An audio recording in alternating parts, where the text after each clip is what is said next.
Sam Simbwa alagiddwa bannamawulire olwaleero ng'omutendesi wa Sports Club Villa omuggya.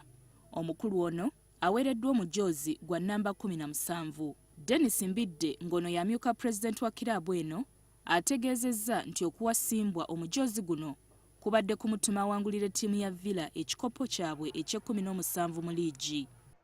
Leero tufunye kooki omupya, kooki Sam Simbwa omulangira okuba nti yatendeka Villa nga tusuubira nti ye muntu asobola tutwala mu maaso okuba nti tufuna bye twagaliza Villa. Simbwa asikidde Stephen Bogere mu kiseera kino ali mu South Africa gye yagenda okweyongera okusoma. Kooki abaddewo Stephen Bogere tumusindise South Africa ku training course, coaching course ya myezi 6 era bw'anadda ajja kuba akookinga Villa Jogoyanga our youth team gye tugenda okuzaawo. Mu byayagala okusookerako mwe muli okufunayo ku bazannyi abapya batereze ekitongole kya Villa ekiwuwuttanyi.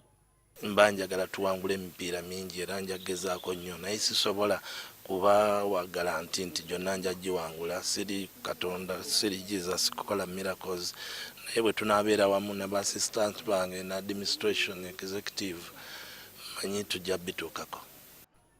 Sam Simbwa abaddeko mu ttiimu ez'enjawulo omuli Kampala State Council, Express FC ne Mbale Heroes gy'asobodde okuwangula ebikopo ebitali bimu.